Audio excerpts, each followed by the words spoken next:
Hello students, स्वागत है आप सभी का आपके अपने YouTube channel Arvind Bidlan classes में।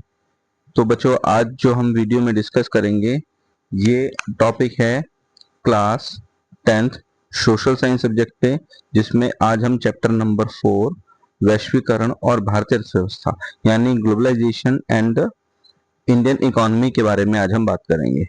ठीक है, तो बेहद ही इंपॉर्टेंट और इंटरेस्टिंग टॉपिक है। आप बच्चों की 10th क्लास में सोशल साइंस में जो इकोनॉमिक्स का पार्ट है, ये चैप्टर उस बुक से लिया गया है। ठीक है, तो वैश्वीकरण और भारतीय अर्थव्यवस्था को आज हम समझेंगे। वैश्वीकरण होता क्या है, भारतीय अर्थव्यवस्था पर इसका क्या प्रभाव पड़ता है, वैश्वीकरण के सकारात्मक बिंदु, वैश्वीकरण के नकारात्मक बिंदु, हम इन सभी चीजों पर आज चर्चा करेंगे।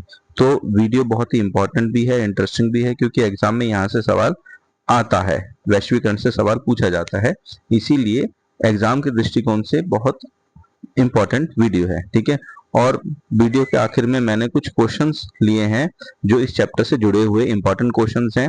आप उन क्वेश्चंस को देखना और खुद से उनका आंसर लिखने की कोशिश भी करना।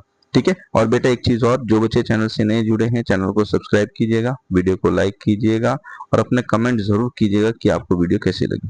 ठीक है, तो चलिए शुरू करते हैं हम अपने चैप्टर को, वैश्वीकरण और भारतीय अर्थव्यवस्था, globalisation and the Indian economy. तो सबसे पहले हम ये जानने का प्रयास करते हैं कि वैश्वीकरण है क्या, व्हाट इज ग्लोबलाइजेशन। ठीक है, तो वैश्वीकरण होता क्या है, वैश्वीकरण से क्या होता है और क्यों वैश्वीकरण है, क्या वैश्वीकरण है, ये सभी चीजें हमें पता होनी चाहिए। ठीक है, तो देखिए, विभिन्न देशों के बीच वस्तु, सेवाएं, निवेश, तकनीक और लोगों के बढ़ते आदान प्रदान तथा आर्थिक एकीकरण की प्रक्रिया को वैश्वीकरण कहते हैं। बिल्कुल सही बात है, जब कई सारे देशों के बीच में वस्तुओं का, सेवाओं का, तकनीकों का, लोगों का आना जाना, ये सभी चीजें आपस में एक दूसरे के साथ जब कई सारे देश मिलकर करते हैं तो वो कहलाता है वैश्वीकरण, उसको हम बोलते हैं ग्लोबलाइजेशन। ठीक है, तो यहाँ इंग्लिश में भी लिखा हुआ है। तो देखिए, जैसे globalisation is a process of increasing integration and independence among the countries through the flow of goods, service, investment, technology and people. ठीक है, तो वैश्वीकरण में न केवल चीजों का आदान प्रदान होता है बल्कि व्यक्ति भी एक स्थान से दूसरे स्थान पर जाते हैं। ठीक, तो अब ये देखिए, यहाँ पे कुछ फोटोज हैं, ये यहाँ पे कुछ मार्केट की फोटोज आप देख रहे हैं। तो ये मार्केटों में जो सामान का बिकना होता है, ये भी वैश्वीकरण का ही एक पार्ट होता है।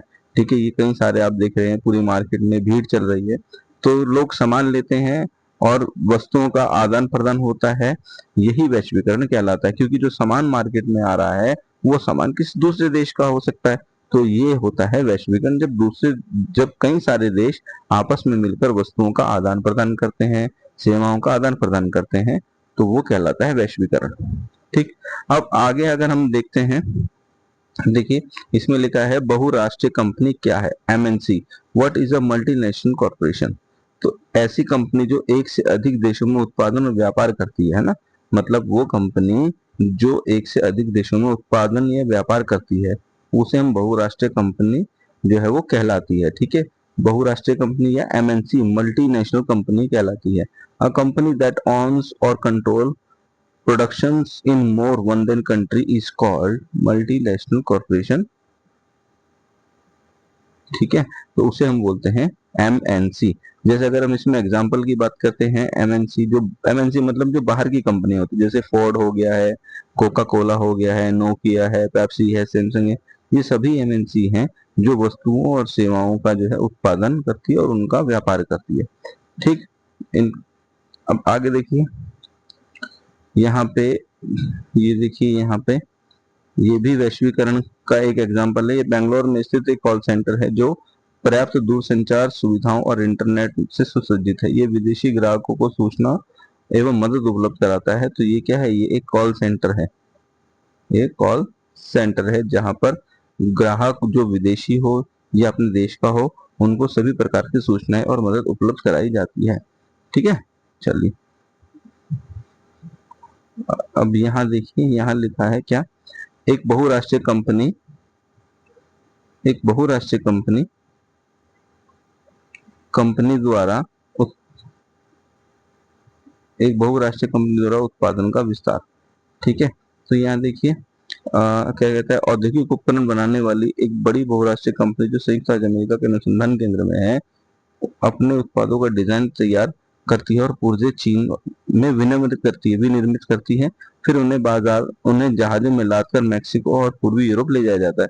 तो देखिए, एक मल्टीनेशनल कंपनी है, अमेरिका में अनुसंधान केंद्र है, वहाँ ये उत्पादों का डिजाइन तैयार करती है, इनके पुर्जे चीन से विनिर्मित किए जाते हैं और फिर जहाज में लादकर इनको मैक्सिको या पूर्वी यूरोप ले जाया जाता है, जहां उपकरणों के छोटे पुर्जों को जोड़ा जाता है और तैयार उत्पाद का विश्व भर में उसको बेचा जाता है। इस प्रकार कंपनी का ग्राहक सेवा का भारत में स्थित कॉल सेंटर के माध्यम से संचालन किया जाता है। ठीक है, तो बहुराष्ट्रीय कंपनियों के अपने अपने कॉल सेंटर्स होते हैं जहां वो ग्राहकों की हेल्प करते हैं। अब देखिए, यहाँ पे कुछ इंपॉर्टेंट चीजें हैं। ठीक है, जैसे कुछ पॉइंट है इंपॉर्टेंट, जैसे अंतर्राष्ट्रीय उत्पादन की अगर हम बात करते हैं तो क्या है, एमएनसी उत्पादन को कई देशों में फैलाती है। उत्पादन के अलग अलग चरण अलग अलग देश में किए जाते हैं। सस्ता श्रम, कच्चा माल, बाजार, बड़ा बाजार और एमएनसी को आकर्षित करते हैं। तो सस्ता जो श्रम होता है और कच्चा माल जो होता है, ये क्या करता है, ये बड़ा बाजार और जो एमएनसी होते हैं उनको आकर्षित करता है। Production is separate across many countries to reduce cost and maximise profit. ठीक, आगे देखते हैं, यहाँ पर विदेशी निवेश की यानी फॉरेन इन्वेस्टमेंट की बात की गई है। तो फॉरेन इन्वेस्टमेंट है क्या, जब कोई कंपनी दूसरे देश में इकाई, मशीन और संपत्ति में निवेश करती है तो उसे विदेशी निवेश जो है वो कहलाता है। इसका मतलब कोई दूसरे देश की कंपनी है, कोई कंपनी यदि दूसरे देश की है और वो किसी देश में उत्पादन की इकाई, मशीन और संपत्ति का निवेश करती है तो वो विदेशी निवेश कहलाता है। तो यहाँ पे देखिए, कुछ स्थानीय कंपनियों के साथ इनके संबंध होते हैं जो मल्टीनेशनल कंपनीज होती है। ठीक है, जैसे साझेदारी है, उपठेका हो गया, खरीद, ये सभी इनके एमएनसीज के जो है लिंक है स्थानीय कंपनी से। ठीक, अब आगे हम देखते हैं यहाँ पे विदेशी व्यापार का महत्व। देखिए, यहाँ पे एजेंट्स जो है कंपनी के द्वारा बनाई जाती है और फिर बाद में उसको बेचा जाता है। ठीक है, अब ये देखिए, अगर हम बात करते हैं, विदेशी व्यापार देशों के बाजारों को जोड़ता है। ये जो विदेशी व्यापार होता है ये देशों के बाजारों को जोड़ता है। Foreign trade connect market with different countries, अधिक विकल्प, बेहतर गुणवत्ता और कम कीमत। ठीक है, तो ये सब क्या है, विदेशी बाजारों के अनुकूल चीजें दी गई है। ठीक है, अब देखिए यहाँ पे भारत में चीन के खिलौने, तो ये देखिए मार्केट है जहाँ पर कई सारे चीन के खिलौने बाजार में मिलते हैं। ठीक है, अब देखिए यहाँ पे लिखा है, अब हम भारत के बाजार पर चीनी खिलौने के प्रभाव की धारणा के द्वारा विदेशी व्यापार के प्रभाव का अध्ययन करते हैं। ठीक, अभी यहाँ पे हमें कुछ लाभ दिए हैं। तो देखिए, वे इसके वैश्वीकरण के क्या है, सस्ते खिलौने, अधिक विकल्प और आकर्षक डिजाइन, लेकिन इसके कुछ डिसएडवांटेज भी है। भारतीय खिलौना उद्योगों को नुकसान होता है, स्थानीय रोजगार की कमी जो वैश्वीकरण का जो एक प्रमुख कारण होता है। ठीक है, तो ये इसके लाभ हैं। ठीक, तो ये क्या है, ये लाभ है विदेशी व्यापार के लाभ। ठीक, अब यहाँ देखिए आगे, यहाँ फोटो देख रहे हैं इधर,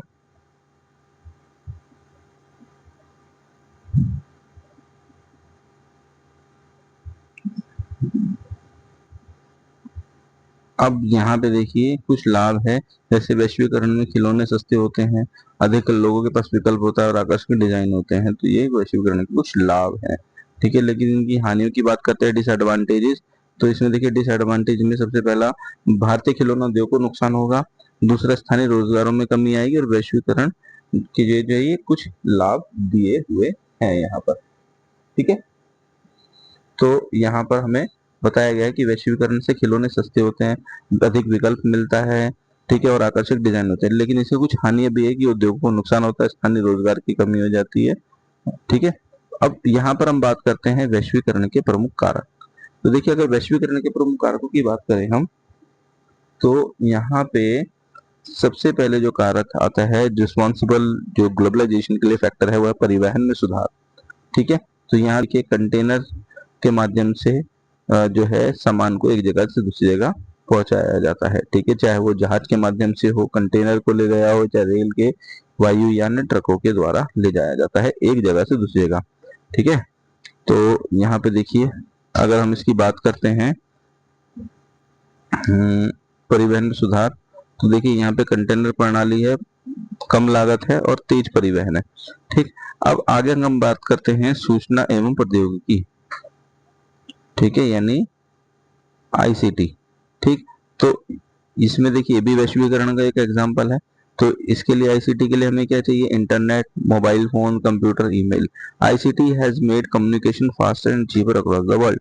मतलब कि आईसीटी के माध्यम से कम्युनिकेशन बहुत तेज हो गया है और ये दुनिया में बहुत सस्ता भी हो गया है। ठीक, अब अगर हम बात करते हैं वैश्वीकरण के प्रभाव की, यानी इफेक्ट क्या पड़ता है ग्लोबलाइजेशन का, तो देखिए यहाँ पर आप फोटो में देख रही हैं कि कुछ महिलाएं जो है वो काम कर रही है, तो इसके कुछ सकारात्मक कुछ पॉजिटिव इफेक्ट्स भी है, जैसे रोजगार के अवसर बढ़े, विदेशी निवेश बढ़ता है, उपभोक्ताओं को अधिक विकल्प मिल जाते हैं, तकनीक में विकास होता है, प्रतिस्पर्धा बढ़ती है। ठीक, वहीं इसके कुछ नकारात्मक पॉइंट हैं। तो नेगेटिव इफेक्ट क्या है वैश्वीकरण के, छोटे उद्योग प्रभावित होते हैं, कुछ स्थानीय उत्पादकों को नुकसान हो जाता है, असमानता बढ़ती है और रोजगार में भी अनिश्चितता रहती है। तो यहाँ पर कुछ इसके हानि है वैश्वीकरण के और कुछ इसके जो है लाभ भी है। ठीक, चलिए अब आगे देखते हैं, आगे क्या कहता है, विदेशी व्यापार तथा विदेशी निवेश नीति का उदारीकरण। ठीक, तो देखिए भारत में सबसे पहले विदेशी व्यापार और विदेशी निवेश पर अनेक प्रतिबंध हैं थे। सरकार घरेलू उद्योगों को विदेशी प्रतिस्पर्धा से बचाने के लिए आयात पर कर और अन्य अवरोधक लगाती है। 1991 के आर्थिक सुधारों के बाद सरकार ने व्यापार और निवेश पर लगे अधिकांश प्रतिबंधों को हटा दिया। इस प्रक्रिया को उदारीकरण बोला गया। मतलब कि जब किसी तरह का कोई भी प्रतिबंध व्यापार पर, कोई भी टैक्स व्यापार पर नहीं होता तो वो कहलाता है उदारीकरण। ठीक है, चलिए यहाँ पर देखिए यही लिखा भी हुआ है, इंग्लिश में भी इसको पढ़ लेते हैं। Early, the Indian imposed several restrictions on foreign trade and the foreign investment to protect the domestic industries. Import duties and trade barriers were used to reduce the foreign competition. After the economic reform 1991, the most restrictions was removed. The process is known as liberalization. ठीक, इसलिए बोलते हैं उदारीकरण। ठीक, अब देखिए यहाँ पे कुछ इंपॉर्टेंट टर्म्स है, जैसे पहला क्या है, व्यापार अवरोधक यानी ट्रेड बैरियर, आयात पर लगाया गया कर या कोई प्रतिबंध जो विदेशी वस्तुओं के प्रवेश को कठिन बनाता है। ठीक है, तो आयात पर जब कोई टैक्स लग जाता है, कोई प्रतिबंध लग जाता है जिससे विदेशी वस्तुओं का प्रवेश जो है बहुत महंगा हो जाता है। ठीक है, तो ये कुछ अवरोधक होता है। जैसे इसके बाद है आयात शुल्क, टैरिफ, या तो विदेशी वस्तु पर लगाया जाता है ये कर, tax impose on the import goods. तो ये आयात शुल्क और जो टैरिफ पर है विदेशी वस्तु पे लगाया जाता है। इसके बाद है आगे कोटा, आयात की मात्रा को सीमित करने वाली सरकारी व्यवस्था है। Government restrictions on the quality of import. अब यहाँ पर आता है अगला 1991 के आर्थिक सुधार, इकोनॉमिक रिफॉर्म इन ऑफ 1991।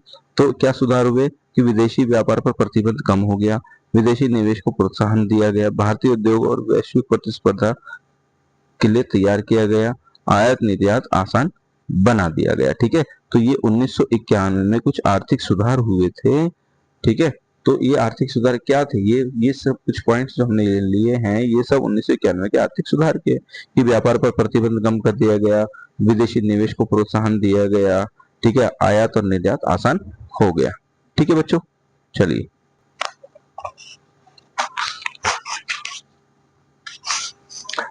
तो देखिए यहाँ पे इंग्लिश में भी दिया हुआ है, trade restrictions were reduce, foreign investment was encourage, Indian industries were imposed to global competition, import and export become easier. अब हम बात करते हैं आगे वर्ल्ड ट्रेड ऑर्गेनाइजेशन यानी विश्व व्यापार संगठन की। तो इसकी जो स्थापना होती है वो 1 जनवरी साल 1995 में इसकी स्थापना होती है, वर्ल्ड ट्रेड ऑर्गेनाइजेशन की। और अभी वर्तमान में इसमें 164 देश जो है वो सदस्य हैं। ठीक, तो अब ये वर्ल्ड ट्रेड ऑर्गेनाइजेशन है क्या, तो देखिए विश्व व्यापार संगठन एक अंतरराष्ट्रीय संगठन है जो देश के बीच व्यापार के जो नियम है उनको बनाता है और उनका पालन पर जो है वो निगरानी रखता है। ठीक है, तो WTO यानी वर्ल्ड ट्रेड ऑर्गेनाइजेशन जो है ये व्यापार को लेकर अंतरराष्ट्रीय स्तर पर नियम बनाता है और उनका जो है वो उनको मॉनिटर करता है बीच बीच में। ठीक, अब यहाँ पे देखिए world trade organisation is an international organization that set rules for the international trade, ensure that member countries follow them. अब डब्ल्यूटीओ के कुछ उद्देश्य थे, तो डब्ल्यूटीओ के बारे में तुमने बता दिया कि एक अंतरराष्ट्रीय संगठन है और देशों के बीच में जो व्यापार होता है उसके नियमों को बताता है, लेकिन इसके कुछ ऑब्जेक्टिव्स हैं। क्या है? देखिए, सबसे पहला ऑब्जेक्टिव क्या है इसका? मुक्त व्यापार को बढ़ावा देना, मतलब फ्री ट्रेड को बढ़ावा देना, व्यापार अवरोधों को कम करना, जो व्यापार में रुकावटें आती है उनको कम करना, अंतरराष्ट्रीय व्यापार के नियमों को बनाना, सदस्य देशों के बीच विवाद का समाधान करना। ठीक है, तो ये जितनी भी चीजें हैं, ये चारों के चारों, ये सभी इसके उद्देश्य हैं। Promote free trades, reduce trade barriers, firming international trade rules, resolve the trades disputes among the member country.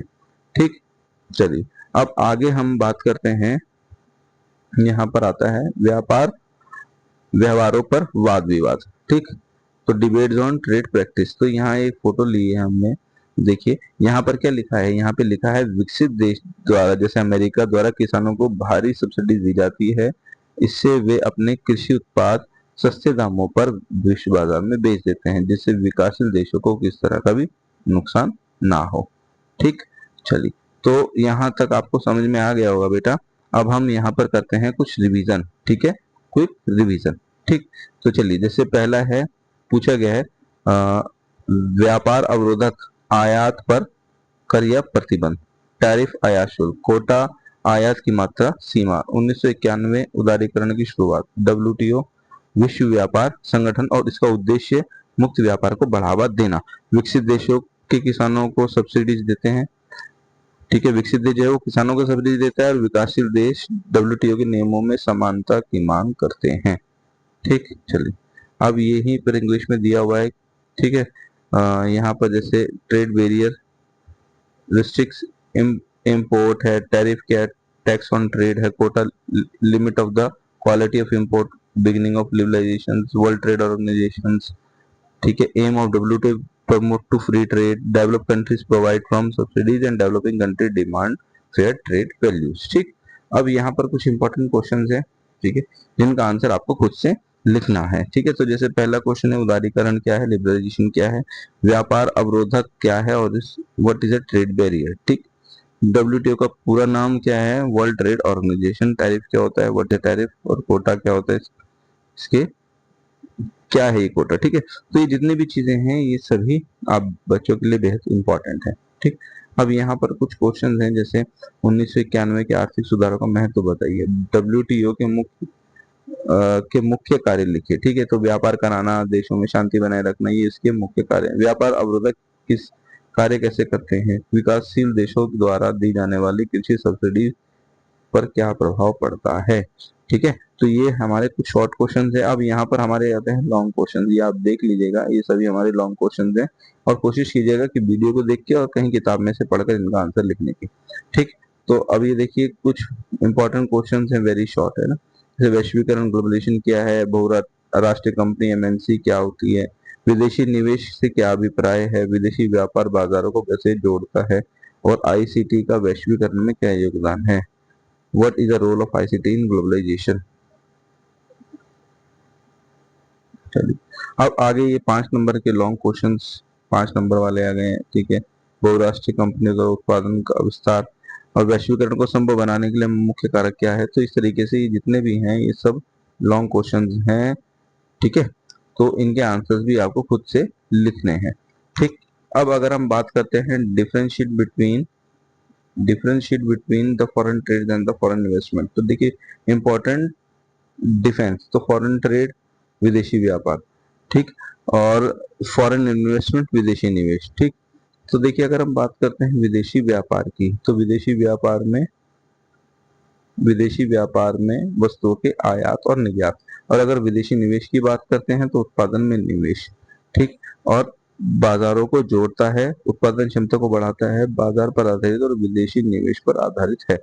ठीक है, अब यहाँ पर क्विक रिवीजन है जिससे हमें चीजों को आसानी से हम उसको समझ लें।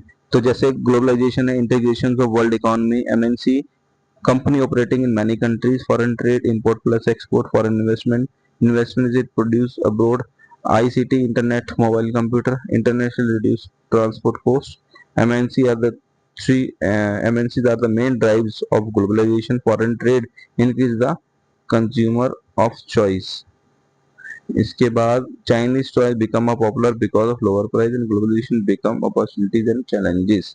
ठीक, अब यहाँ पे कुछ कीवर्ड्स हैं, ये आप देख लीजिएगा। और यहाँ पे ठीक है, जैसे ग्लोबलाइजेशन वैश्वीकरण हो गया, एमएनसी बहुराष्ट्रीय कंपनी होगी, फॉरेन ट्रेड विदेशी व्यापार, फॉरेन इन्वेस्टमेंट विदेशी निवेश, आईसीटी सूचना एवं संचार प्रौद्योगिकी, लिबरलाइजेशन उदारीकरण, और इंटीग्रेशन एकीकरण, और कंपटीशन प्रतिस्पर्धा, इंपोर्ट आयात और एक्सपोर्ट निर्यात।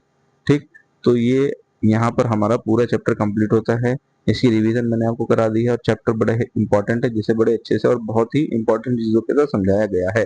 तो बेटा जो बच्चे चैनल से नहीं जुड़े हैं, चैनल को सब्सक्राइब कीजिएगा, वीडियो को लाइक कीजिएगा और दूसरे साथी को भी शेयर कीजिएगा। ठीक है, और खूब अच्छे से पढ़ाई कीजिएगा। मिलेंगे फिर हम अपनी नेक्स्ट वीडियो में, तब तक के लिए अपना ध्यान रखिए। Thank you very much.